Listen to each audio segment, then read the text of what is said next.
The following is a presentation of the Mat Talk Podcast Network. It's time to go on the mat. The Cedar Valley's longest-running radio show devoted entirely to wrestling. Brought to you by Rolling Ford and the National Wrestling Hall of Fame Dan Gable Museum on 1650 The Fan. Welcome to On the Mat. This is Jeff Bradley. We have our monthly Panther Wrestling Club / UNI Wrestling edition.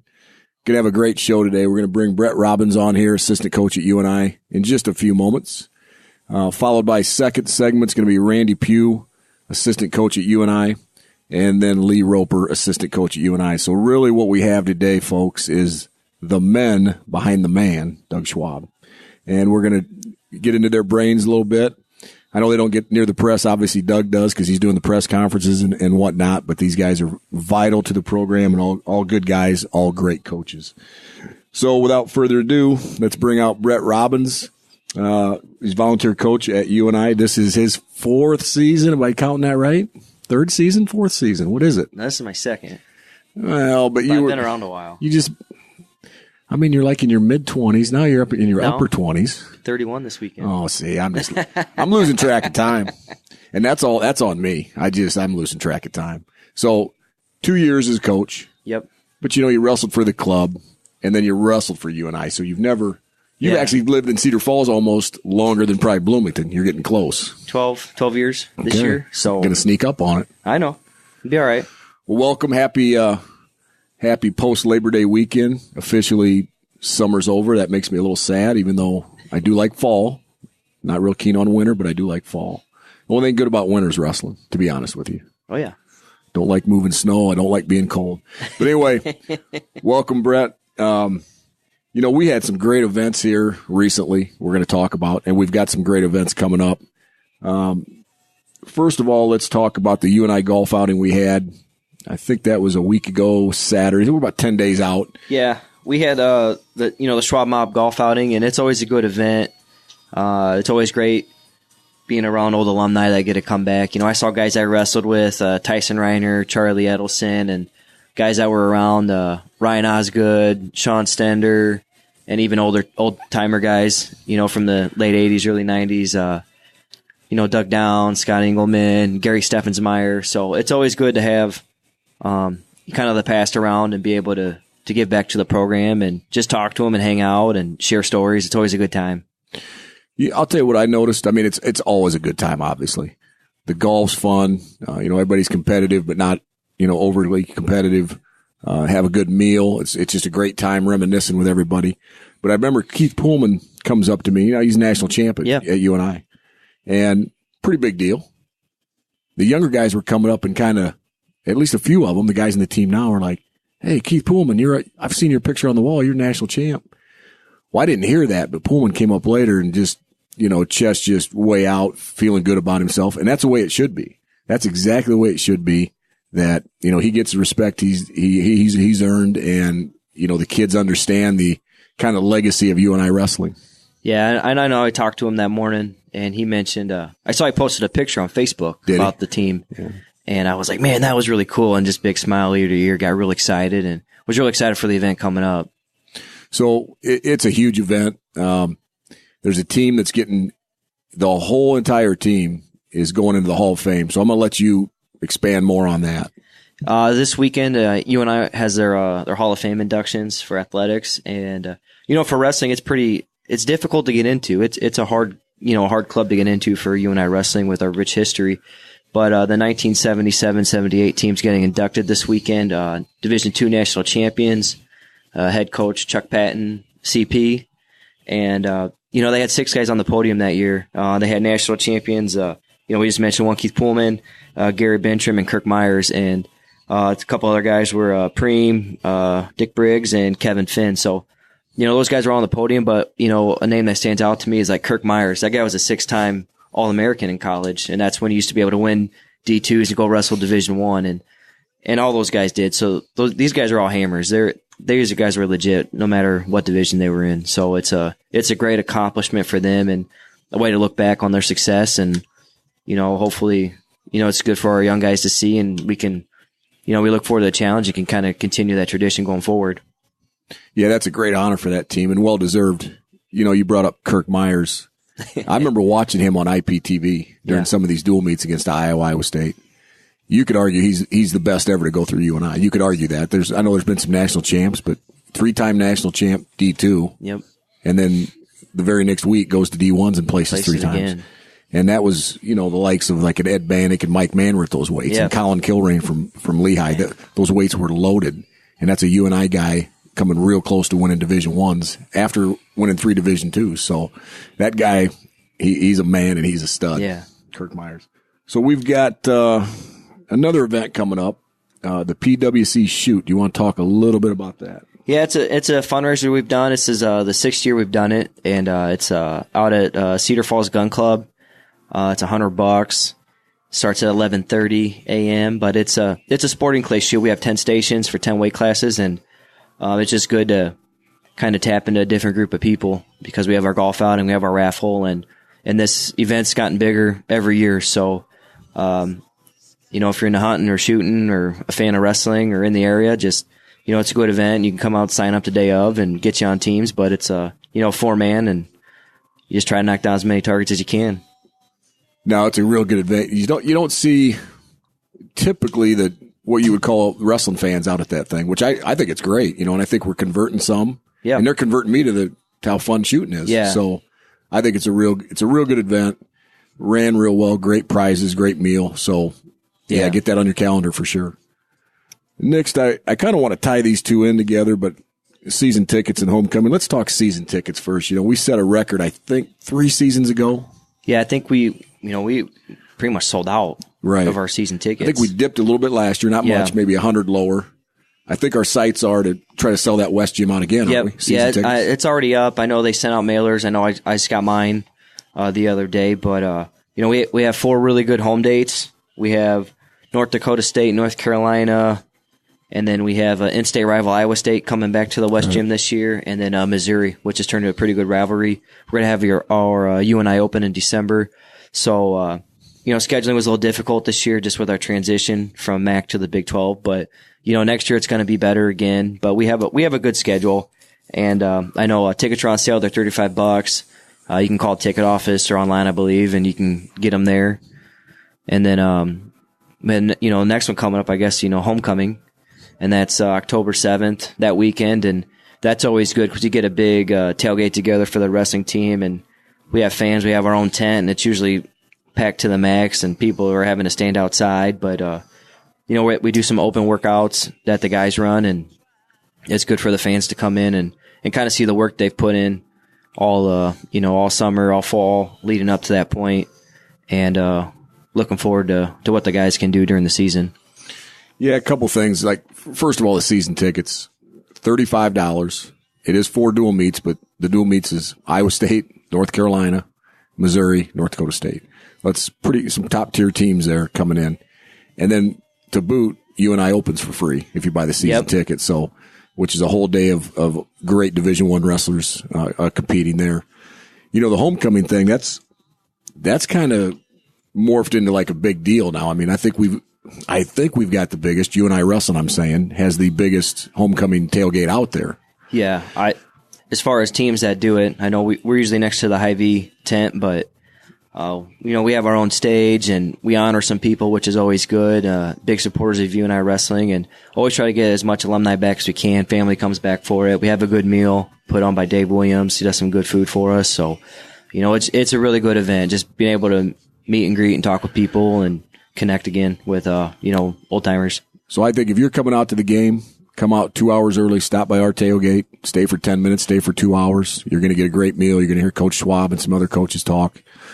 It kind of sets us up, springboards us right into our season. Yep. So that's going to be just a fabulous time like it usually is. Hey, we're going to switch gears a little bit. World Championships just got over. Just off the chart success that we haven't seen in 20 some odd years. I guess except for the Greco. The Greco was a little disappointing, I thought.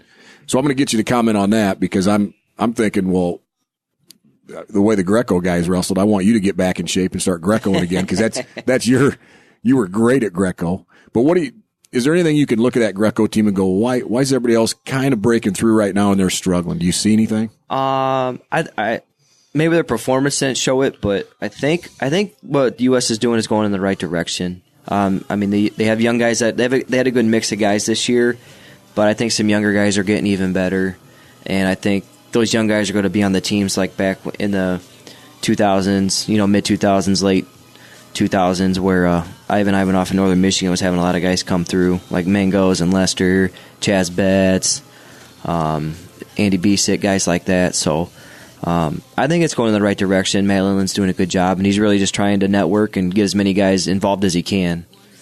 But, disappointing, no medals, but I think it's going in the right direction. I think we'll see a lot of medals in the future. You're listening to On the Mat with Jeff Bradley and assistant wrestling coach at UNI, Brett Robbins. So now we're going to talk freestyle. And first I want to talk women's freestyle. This Helen Morales, what, are you kidding me? She's a lot of fun to watch. She has some really good skills. And I don't care, male, female, great wrestler, competes hard, pretty good role model. Yeah. I mean, she did like a Gable-esque tournament. She didn't give up a point, if I remember right. No, I think she outscored her points 50-something-0. That's incredible. So pretty dominant. So do you think that's going to start springboarding more girls teams instead of girls having to wrestle with the boys in high school? And then obviously when the maturity thing hits, it's tougher on the girls. Do you think it's going to start springboarding a little bit more where the girls will have an individual team? I think so. There's some college teams now that do female wrestling, women's wrestling, and but I think it's probably going to start trickling down because their numbers have continued to spike over the years, and it's growing into the Olympics, and I think that it's going to catch fire because it's spreading pretty good right now throughout the country, and I think there's going to be more teams. Eventually, I imagine it's going to be separate between men and female, and more power to them. It helps grow our sport. So why can't you get behind something like that? Yeah, I think if you work it right, so the weights. Obviously, you're going to have to think that through a little bit. Yeah. Probably don't have. What's high school got 13 or 14 weights, which that's probably too many for high school boys. Yeah, I think it's 14. A lot of schools have trouble filling that. Have 5 or 6 weights, and then you wrestle the women's duel and the boys duel right after. Right. I mean. Not that I have all the answers, but let's get this ball rolling. I agree, man. All right, let's talk the men's side, men's freestyle. First time they've been team champions in, I think it's 25-odd years, maybe since 30 years. 95 in Atlanta. Just an incredible, and if you watched it, you know what I'm talking about. If you didn't, YouTube all those matches. I think they placed 6 guys out of what, 7 or 8. Couple gold medalists, Burroughs, we'll talk about him, and Schneider. But let's talk about University of Iowa, Thomas Gilman. Gritty performance, kind of came in and maybe people not sure what he was capable of being his first senior team, but he wrestled a good guy right away, and that guy came back and got bronze. But the Japanese wrestler was really fast in the finals, countered him, but he wrestles hard. Yeah, He's strong, he's physical, he's got a good single leg, and he just went out there and he performed that day. So more power to him, and I'm sure he's looking forward to more medals in his future. Yeah, I think gritty performance. That's a good way to describe it. He, and if you look a year ago, he's 3rd in the country. Yeah, and now fast forward just a little over a year, 14, 15 months, he's 3rd in the world. Yeah. So he's doing something right. It's funny to look back because we were at the last chance qualifier, and he's down 6-0 in the first period. And he comes back and wins 7-6, and then he runs through the gauntlet at the trials, and, he picked up a lot of momentum. He did a great job. I'm going to throw another guy out there now that actually flies a little bit under the radar, James Green. I don't know how you do that when you're that good, but we talk about Burroughs and Schneider, and Green kind of gets left behind a little bit. Yeah, he, maybe you don't hear him talked about as much, but, he made his first team a couple years ago in Vegas, and he came back with a world bronze, and didn't get what he wanted last year, and then came back this year, and got second. He wrestled Chimizo from Italy in the finals, and that guy's probably one of the best wrestlers in the world right now. He's pretty incredible, and just didn't have the answer for him that day, but look forward to James Green just continuing to improve because he's he's the man at that weight right now. I don't know really anybody who's gonna, get to him in the U.S. right now. So let's move up to Jordan Burroughs. Good to see him back on top. I think this is his 5th world or Olympic gold. Yep. Maybe going for John Smith's record next year. Well, maybe is it John Smith or is it Baumgartner that's got the record? Baumgartner's got 5 or 6, I think, too, doesn't he? Maybe he's got 5. But he had a disappointing Olympics. I think he'd be the first to say it. Yep. And I think he kind of retooled and got his mind right. And boy, he looks sharp. So what do you have to say on Jordan Burroughs' world championship? I think after he got busted and got the head wrap, he went back to, 2013 Burroughs, 2011, that era, because he was hitting some incredible attacks. And, I watched all his matches again the other day and seeing some of the re-attacks he hit and just driving through on his double. And, he's lacing guys. His top game's better and his edge of the mat's amazing. He's probably the best edge of the mat wrestler in the world right now. So, I don't know if he ever left, but he's definitely, I think he said it too. I didn't leave, I'm still here. And he is. And he's a great role model for USA Wrestling, a great person to look up to. And I know, he said he's committed through 2020. So it's going to take a lot to knock that guy down. He's probably one of the most mentally tough guys you see wrestle out there. He just finds ways to win. I think he got losing every match and came back and won all of them. Right. Just have a couple minutes left. This is Jeff Bradley, what you're listening to On the Mat. Let's talk about a thorn in our side for about 4 years. University of Missouri, Jaden Cox, but now he's on the international level, so everybody's cheering for him. He had a gutty performance too. Yeah, made the semi. Well, he got hurt at the trials and won, and then lost in the semis, and came back and got bronze, and that's 2 bronze in a row for him, an Olympic bronze and a world bronze, and he's a big, strong guy. He's kind of unorthodox in his style, so maybe hard to prepare for him. And I listened to an interview, and he's like, I don't watch film, I don't do any of that. I just go out and wrestle, and I think he really enjoys it that way. It makes it fun for him. No game plan, and let's just go out there and let it fly. Yeah, he's a lot of fun to watch and athletic, like James Green. Let's move up to, I guess it's going to be the feature match. Obviously, Kyle Schneider. Yeah.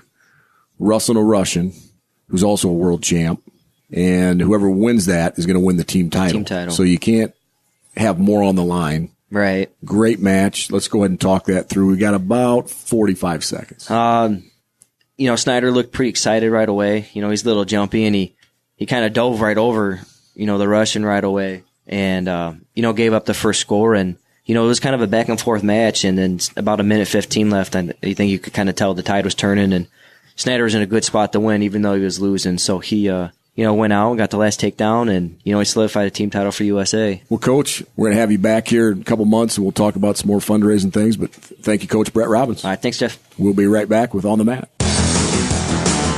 24 hours a day, 7 days a week. When all you want is sports, all you need is 1650 The Fan. Welcome back to On the Mat. This is Jeff Bradley. Guest number 2 for our second segment. It's going to be Coach Randy Pugh. He's assistant coach, UNI Wrestling. Long-time assistant coach. And what I'm saying by that is he was with Coach Penrith for 10 years, entering his 8th year with Coach Schwab. So he knows where all the bodies are buried. He knows everything about UNI Wrestling. So, Randy, hey, I appreciate you taking the time out of your day. How are you doing today? Doing well, Jeff. Thank you very much. Hey, so here's the hardest question today, and first time you've been on the show. Yep. And it's from my kids. And I haven't been able to ask this for a couple months. So Morgan wants to know what your favorite color is. Purple. See, that's a no-brainer. Good call. Easy. Jake's got a 2-parter. Favorite food or meal? What's your favorite wrestling move? Favorite food, anything Mexican food. That's a pretty easy one, too. Taco pizza, burrito, enchilada, just go. Okay, good call. Any of the above. Favorite wrestling move? Because you're good at so many of them that I don't know how you're going to be able to decide. Foot sweep. Nice. For sure. See, that's what the old guys, when you get old, you have to go to foot sweeps. So this isn't really on my list to ask you this, but I've seen you slow down just a smidge in the past few years. So when did you consider yourself an old guy? Oh, man. Recently? Last year or so, too? It's really started to catch up the last couple of years, I think. Yeah, for sure. But is there like a time where you go like, I used to be able to get away with that, and like last month or last year, and I go, I just can't do it anymore. I hate hitting a knee anymore. You still hit your knees pretty good and take shots, but I think it was just a gradual, slow decline. Really. All right, well, we'll get off of that and go back to some hopefully fonder times. First of all, I want to just a little chronology here. I want to know, you're from Columbus Junction, first state champ there ever, and we're going to talk about that here in a few minutes. But what originally got you interested in the sport of wrestling? It's a good question. I think my dad probably just. I had a brother that's a couple years younger than me, so I think to get rid of some of our energy, just let us beat each other up, and then obviously they didn't have boxing in Junction, at least not for youth sports. Not organized, Not right? organized. Just down the basement. So then the next best thing was wrestling, Right. So we did that and traveled around everywhere to tournaments. But it was still fairly local. I mean, you're younger than I am, but we didn't go crazy national. We were still, we were going to Sioux City or maybe Council Bluffs. But now this stuff now is. And when I was a little kid, none of this. I mean, you're talking going to the Morning Sun tournament, right? And then maybe the New London tournament, right? And about 2 more, and then you're done for the year, right? And you'd wrestle the same group of 4. Oh yeah, didn't it? It seemed like it, didn't it? And you go, man, I wrestled that guy every week. I wrestled that guy 22 times in like 2 months, So you kind of got the bug there, and it's funny how I've heard so many kids that I've interviewed. They're like, "Yeah, we just had so much energy, and we're just mom and dad had to get us in something, and they put us in wrestling, and then you just kind of took to it." Like I said, you were the first state champ at Columbus. There's been a lot since then. There's been some great athletes coming out of Columbus Junction. Looking back on it now, it's been a number of years. Is that pretty much a matter of pride having that first one? You're the one that broke through and won that first title. Yeah, I don't know if it's a matter of pride or not. It was just at the time where our program was at. I mean, we were on the definite upswing because, we had the year before. I really thought I was going to win that year. Yeah. And I got third, got upset in the semis, and so the next year, there was in my mind 0 chance I was losing. Right. And I just knew it was going to happen, and it did. But I think after that, I don't know. It's probably a little bit of a breakthrough being the first state champ, but like you said, there's been multiple guys after me. There's been 2-timers. There's been 3-timers. So when you won that then after your disappointing junior year, was it relief or was it exhilaration? Maybe a mixture of both, but a lot of guys tell me it's relief when they, finally did it. Almost got the monkey off their back. Yeah, it was a little bit disappointing really because like you build up this whole time and you're going through your whole senior year, and then I get to the finals, I pretty much smashed everybody all year long. And I get to the finals, I take the guy down like 3 times in 40 seconds, and then he hurts his ankle on the last one and can't continue. Mm-hmm.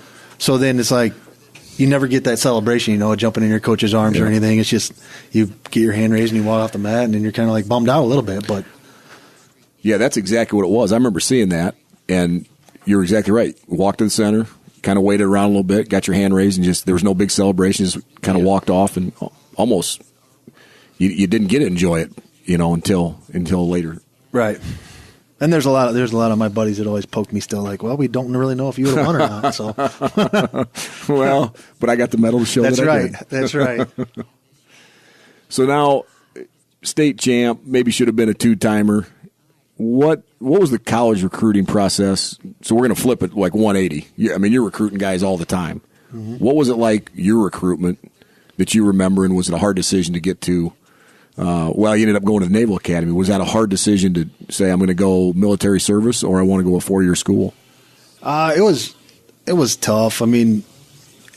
Kids now have so much more pressure on them, I think, because they're so much. It's easier to access them now. You could text message. Back then, no cell phones, no email. None of that stuff existed. So if you wanted to call somebody, number one, you had to be at home, and then you had to answer the phone. And then you had to talk in front of everybody because it was on the cord on the wall still. You only had 1 or 2 phones maybe. Yeah. So, I don't know.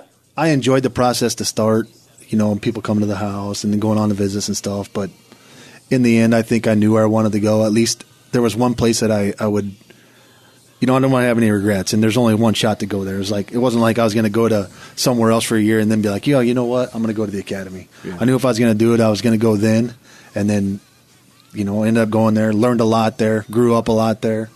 But it was also a good decision for me to leave too. So let's talk about Naval Academy just for a second. That just fascinates me. We've talked about it before. That's just not like a coach coming down and saying, hey, sign on the dotted line or give me your verbal commitment. There's quite a little rigmarole to that. I mean, you obviously grades-wise. Now they want you to compete wrestling, which, those guys are so – I know a lot of West Point guys. They've got you scheduled like every minute of the day, and now you're going to add another 2-hour workout to the day.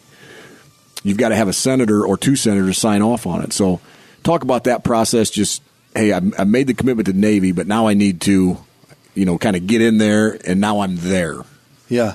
Well, it's an intense process. I mean, like you said, having to get some recommendations from people. So you're going around to different political functions to meet them and stuff first off. And luckily for me, I had a few people in Junction that were well connected to some people. So I was very fortunate to not have a problem with that part of it.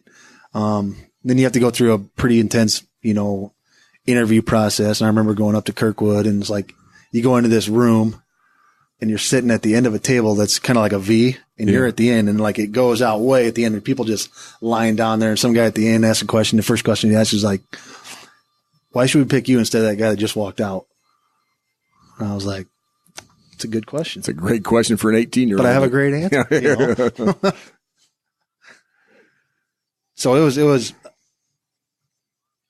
was intense, but also it was rewarding. I mean, I learned a lot about kind of, I think, what they're looking for, and at the time thought that's what I was looking for too. So do you ever, every once in a while, just go out? How would my life turn out different if I'd have stayed in 2 more years, got commissioned? Once I left, that was it. That was it. Yeah, I still have a lot of friends that are in there. I'm close with, but so okay, you made your decision. You're leaving the Naval Academy. How do you end up at UNI? Was that your first choice? Maybe if you'd have just went 4-year school, or close to Columbus Junction, what were you thinking there with UNI? I had a couple of my best friends and cousins went to school here, and then Jason Payne had actually signed to come here too. So then Coach Manning called me on the phone and talked to me, and I came up on a visit and was like, "Yep, I like this place." Yeah, and I came here out of high school too, on a visit, so I had some familiarity with it. So wrestled varsity 2 years, All-American senior year, 4th in the country. You had some pretty good teams back then. What do you remember about that? At least that senior year. I remember you knocked off Otto Olson one time. He might have been ranked first at the time. So you kind of, hey, I'm right there with everybody. Yeah. Ended up 4th. Great. I don't know if it was your goal, obviously, All-American, but you probably want to be a national champ. But talk through maybe that senior season, how you prepared, and then ultimately getting 4th in the country. Boy, it's so long ago I can hardly remember, but I remember, we were at a point where, we're flirting with the elites. I mean, the year before we had a decent team too. And then this year we went to, I think it was maybe national duels Virginia duels, and we had beat Michigan and Lehigh. So we had beat some pretty quality teams. Illinois, I think, in there too. Right. So we beat some pretty quality teams, and it was like, we're going to be pretty good. And then some of the other guys, with me and Tony Davis, we were seen as in Tony Wheeland. So we had a group of older guys, but then the younger guys really stepped up too. And then right after senior year, you turn right around. Coach Manning goes to Nebraska. They hire Coach Brad Penrith, and then he hires you. So you're not going anywhere. You're staying, different role.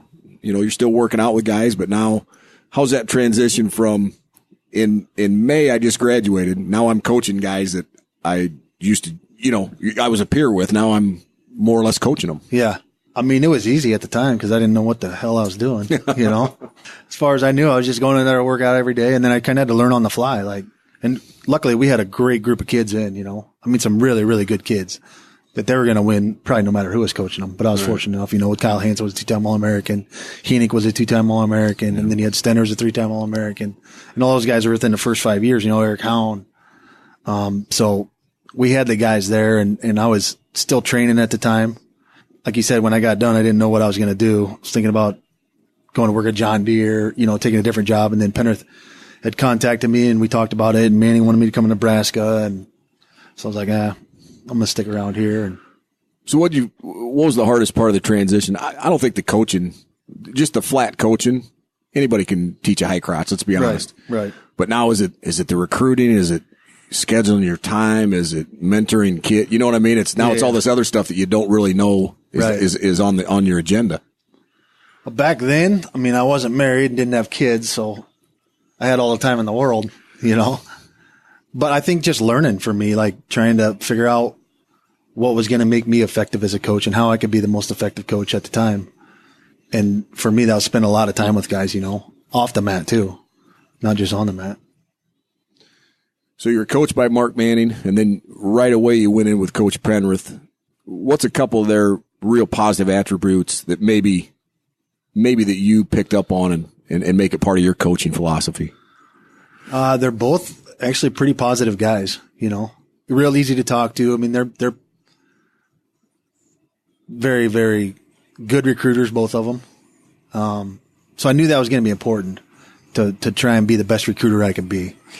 And I think staying positive was probably one of the biggest lessons I learned from both of them. No matter what, stay positive.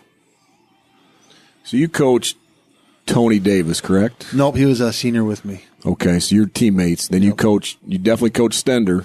Yep. Were you in the corner for his final match, or his finals match? I was. Yep. So let me ask you this: Is it different coaching a finals match than the semifinals, the quarters, the first round? Did it strike you any different? Actually, I think the semifinals were more stressful than the finals were. I don't know why.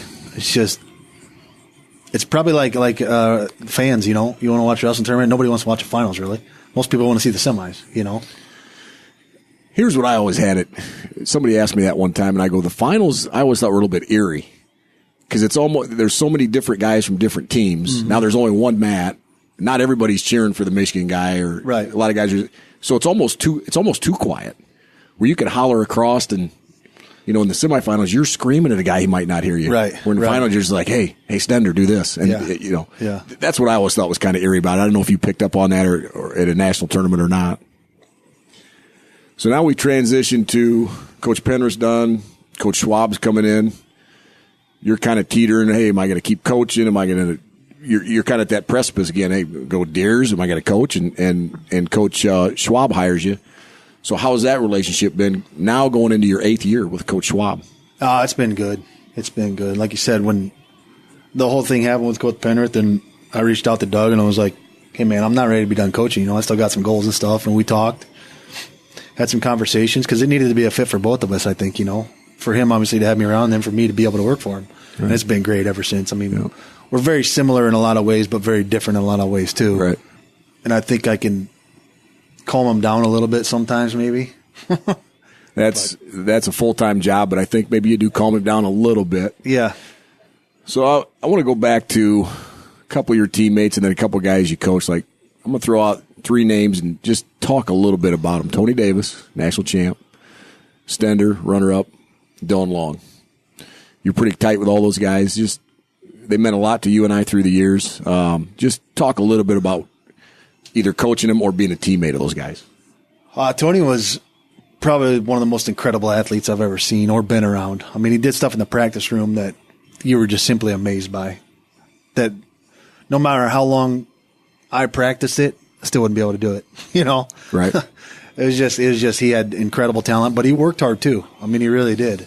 And that's why, I mean, did you catch yourself occasionally in practice, like you went to get a drink, come back in, and your eye gets drawn to him, watching him? Oh, yeah. Yeah. Yeah, I mean, him and Drew Kelly used to have some serious scraps.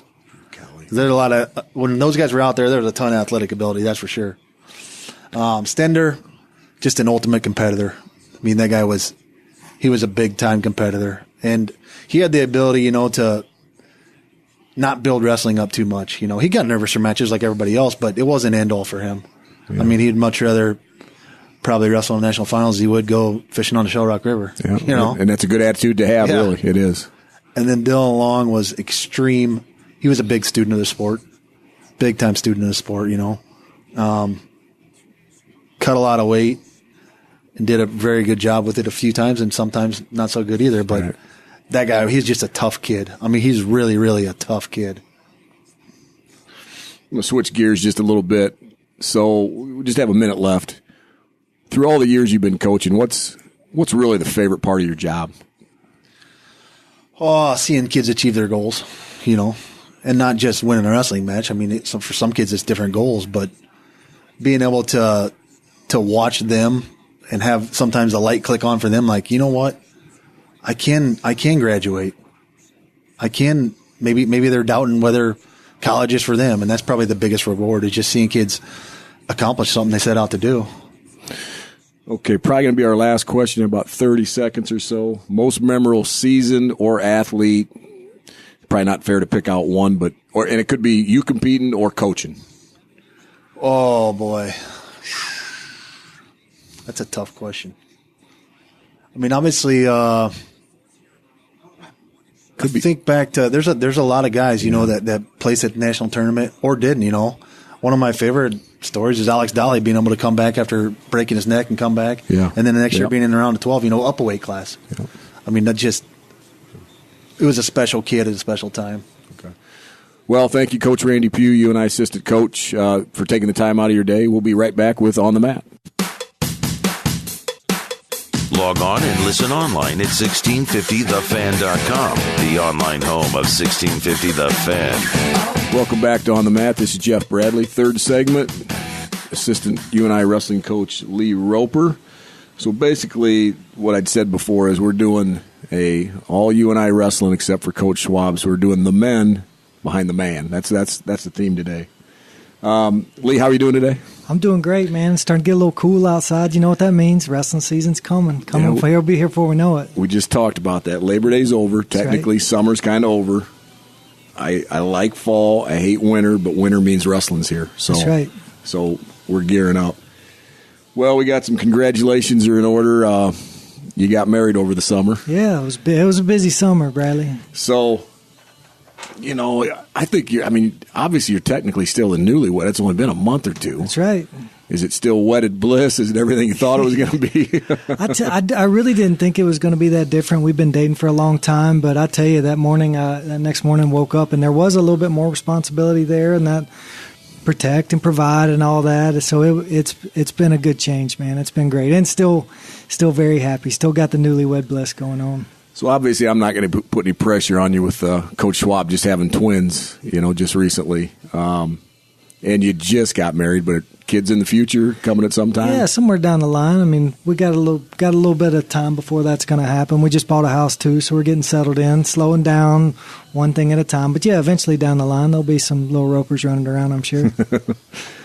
So you came originally up from Georgia, and we're going to talk about a little of your background in a little while, but co-founder of Compound Wrestling with Cliff Fretwell. I guess my question is, do you have anything to do with that anymore other than just cheering for them and hoping they do good? No, I still look down there. I mean, I've had some of those guys. I coached them for about 8 years, so we all grew up together. So I still keep a pretty close eye on them. But as far as business or anything like that goes, just cheer them on, hope they do well. So like I said, you're from Georgia. You're kind of transplanted Iowan now. I mean, you're coming into your third year up here. If I push come to shove, where if I walked into you on the street, I go, "Where are you from?" And I know I know it's going to be down south because I can hear your southern drawl. Yeah, my accent will give it away, but in my heart, I really think I'm a Midwest guy at heart. I think so. The very first day I came out here, it just fits the pace of life, things slowing down a little bit. And I know everybody up here talks about the cold and the snow, but I'll talk about the heat and humidity all summer down there. And summer's when I actually get a little bit of free time, a day or two here or there. You can go outside and do some fishing. And down in Georgia, it's just way too hot. You can't even get out on the lake. You're going to be miserable and die. So I'm a Midwest guy at heart. I love it up here. Do you miss it? Do you get back very often? I just go home to see some family. My mom and dad, they retired in North Georgia mountains up there, so go back and see them. But other than that, I'm in Iowa all the time. You're an Iowa man now. Give us a couple of, we're going to move on and talk present, UNI team and some other things. But go back to when you were kind of your formative years. Who are the couple people that maybe set you on the straight and narrow, associated you with wrestling, you were the mentor to you and maybe made you the man you are today? Well, I had to give credit to my parents for that, really, and especially my dad with sports. My dad was a very successful athlete, football and baseball player. He played baseball at Clemson, and he was one of those guys that provided everything I needed, but he never pushed me unless I needed a little push, unless I was being lazy. But he kind of let wrestling be my own, and as far as character development and all that goes, man, I owe my parents everything. I had one of those, like Leave It to Beaver, Andy Griffith Show childhoods. Right. I mean, it was just great, man. My parents were great. My granddad passed last year. He's really formative in my life too. Taught me some great lessons. Then as far as wrestling goes, Keith Lawrence, he's up at Virginia Beach. He's probably the guy that I spent the most, time in that formed me to how I coach now. I love technique and I'm really analytical about how I go about things. And I mean, that guy had been in the sport studying since the early 70s and still current to this day. So it's somebody I try and emulate the way he approaches it. I've had some great people in my life. I'm really fortunate. So, I did not know that your dad was a Division I baseball player. Mm-hmm. So was wrestling kind of your choice, or was it, hey, I'm a multi-sport athlete?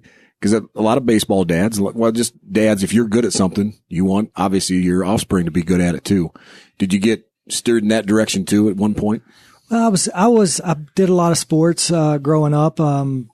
Did some football, did a lot of baseball, and actually basketball is what I love the most and what I like playing. But my dad kind of knowing the direction I was going down, there's not a whole lot of call for 5'10" guys that don't shoot real well. So, eventually basketball had to get replaced and wrestling stood in. And I tell you, man, it was that first day. I remember coming home and telling my mom after that first practice that I have found my people. And it was just ever since then I fell in love with the sport and been doing it every day I can ever since. So you've got a certain style that I have a hard time relating to. They call it kind of that funky style. If you remember Joey Laser a couple years, I mean, he's got funky style written all over him. I guess what I want to ask is, were you just kind of making things up and rolling around, or was it a conscious effort to do some of those things? Or could it be, a guy drives you to your hip and maybe just overpowering you when you were a kid and you had to learn how to wrestle there, or maybe all of the above? Yeah, well, I tell you, I didn't get started wrestling until late. Really, I got introduced to it really 7th and 8th grade, but really didn't start understanding the sport till really my sophomore, junior year in high school. So I tell you, a lot of what I do as far as the way I wrestle is just self-defense. I was getting beat up real bad and I got sick of losing and I wanted to figure out how to win. So being down in Georgia, my high school coach was, he was a great motivator. Got us in shape, cared about the team. But as far as technical aspect goes, I mean, he was just a high school wrestler himself. So I didn't get a whole lot of technique instruction from him. So a lot of what I do when I wrestle is just kind of figuring out as I go. And then when I got into coaching, Ashken was coming around and he was really popular. And a lot of people just were saying, oh, well, this guy, he's just kind of, he's just making it up as he goes. But I figured he's doing it and he's doing it multiple times over and over again, having success, there's something to it. So really getting in and studying some of what he does, was the very beginning of my coaching career and came up with a systematical way to teach it. So I kind of get tied to that kind of funky style too, but just kind of happenstance that it sort of happened that way. You're listening to On the Mat on 1650 The Fan. This is Jeff Bradley and I'm with Lee Roper, assistant wrestling coach at University of Northern Iowa. So, this could be a big, broad question. It's almost like an athletic director question. What's your coaching philosophy? Coaching philosophy. That could go two ways, and I'm going to pick which way I want to go with it because I'm on the radio. I get to do that. That's right. So there's an overall general philosophy, and then there's like my job and role at Northern Iowa, right? So what I try and do at Northern Iowa is take what Doug dreams up and if you've ever been around him or heard him on the radio, he's just overcome with passion, right? It just oozes out of him. Right. He can't barely sit still because he just wants to go and do and take all that passion and energy and be able to direct it a little bit. When people ask me, what do I do? It's like, I speak Schwab. That's what I do. I try and take what he wants, and he has this crazy vision that he wants at UNI and put it a little bit more concrete, a little bit more tangible so that we're not just looking at a national title down the road. We actually have, okay, this is step one, what we're going to do on Tuesday, September the 5th. That's what we're doing to win a national title later on. So I try and take really big dreams and kind of work them back to what can we do today to make one step towards that dream. So I can say that's kind of my coaching philosophy too. Take something really big, let's break it down into manageable pieces, and let's do it day after day and start working towards that goal. So I'm going to take you back to March now, 2017 national tournament. Just by rankings, a couple guys fell probably where they should have, placing, a couple guys overachieved, maybe a couple guys underachieved. I'm just going by a number. Sure. Speak about the overall tournament experience for you and a couple of those, real positive outcomes and maybe a couple things that, you know what, here's some opportunities we need to work on. I had, it was kind of a tale of two tournaments for me too, kind of a yin and yang thing. So I had one of the proudest moments of my coaching career. I was sitting in the corner with Max. Doug and I were sitting there before he wrestled in the semifinals. And Max and I did a lot of work this past year, not really on the mat, but just mentally talking, trying to figure out life. How's he going to handle match anxiety? How is he dealing with other people's expectations?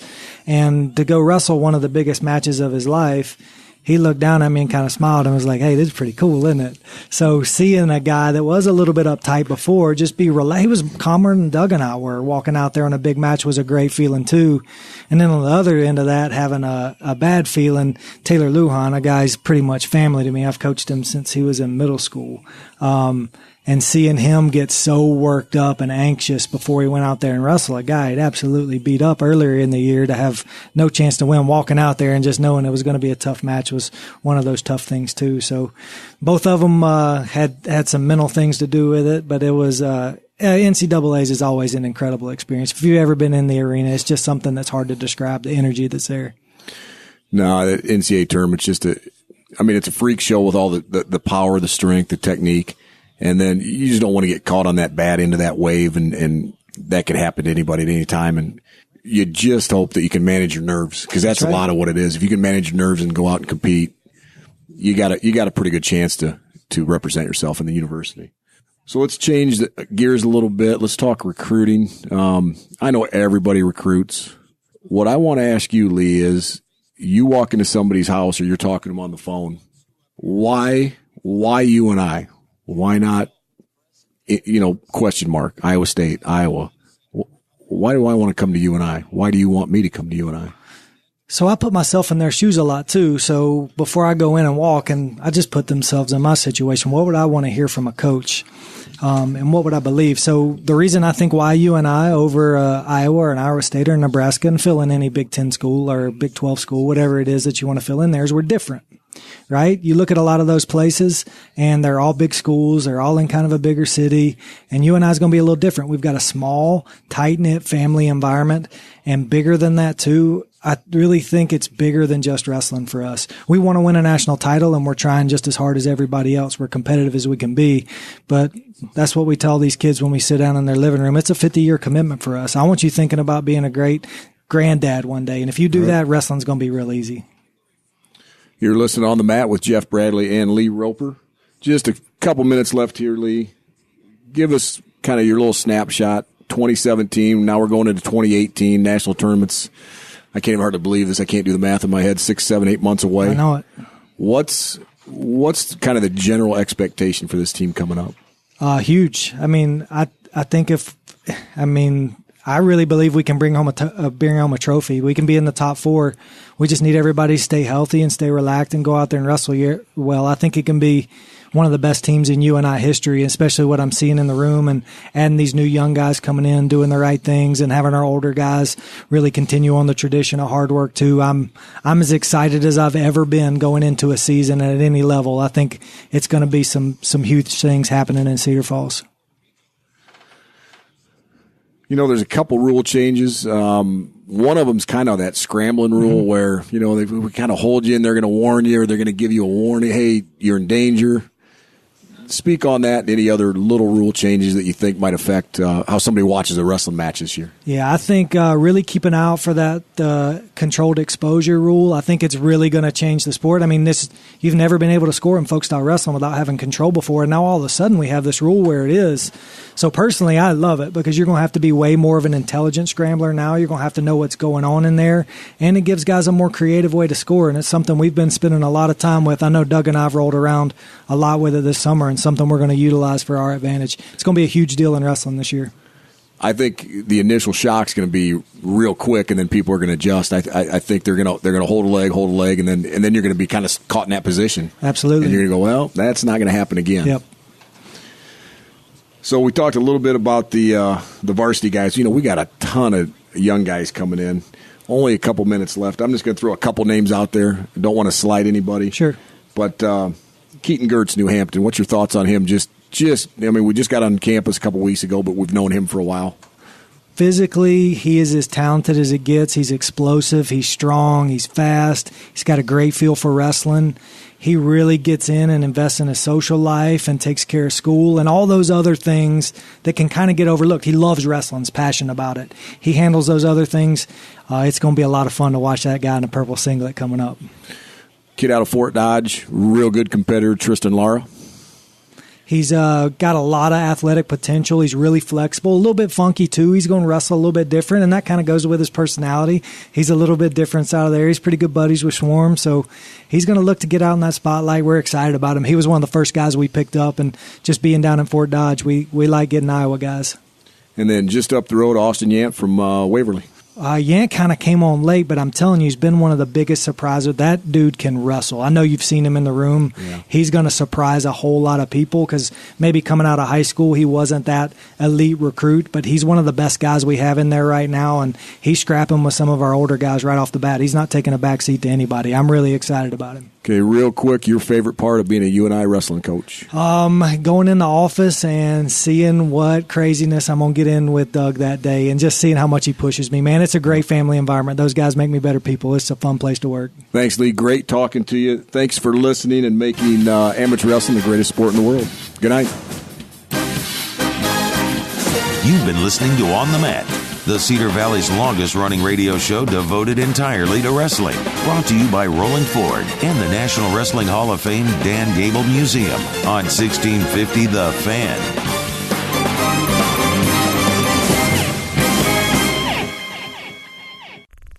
This show is part of the Mat Talk Podcast Network. For more wrestling podcasts, head over to MatTalkOnline.com.